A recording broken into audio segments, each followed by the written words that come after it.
Hi, I'm Dr. Riel Hogseth, founder and director of the Pediatric Dental Team Association. So this is a tip that's going to save you time, whether it's chairside, in a surgery center, or in the OR. And we are talking about the immediate space maintainer. Now, I know it comes whether it's on a band and loop style or stainless steel crown and loop style. I urge you to use the band and loop style because it's much easier to repair if it gets broken, where you can just pop the band off and still keep full coverage with the stainless steel crown. But if it's a stainless steel crown loop, then you have to take the whole crown off and put that back on, and that costs a lot more money and is much more difficult to do, especially if you have a patient that has a behavioral issue. So let's focus on the band and loop immediate space maintainer. So what I would suggest you do is take each one of your bands, whether it's first primary, second primary, first permanent, whichever ones you routinely use as your anchor tooth for your immediate space maintainers. Take then the bands that you use, whether it's De Novo or another company, and take each one of those crowns and fit a corresponding band to it in your hand.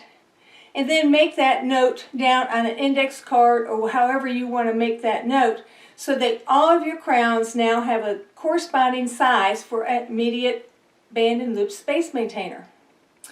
This is going to be great for you when you need to do a crown and then a band and loop immediate space maintainer.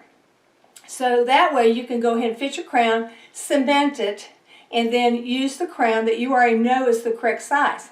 So that minimizes the on and off movement of fitting that loop portion of your band and loop, so that you're not going to loosen the adhesion that you have with the crown.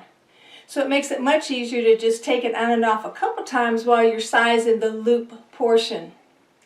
This is also a great tip because if it does come in and it's broken or the band is broken and you need to repair your band and loop on a patient that you've already obviously done it, it is much easier for you to already know the size of the band that you used because you made a note in your chart, correct?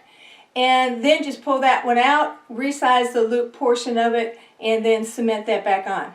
So it's much quick and easy. You don't have to mess with it too much, which is great if you have any kind of behavioral issue with the patient or just anxiety in general, or you're just fitting it in between your other patients as an emergency. So it doesn't take any time at all when it's pre-sized. This has been your Practice Pro from the PDTA, and I'll see you on the next one.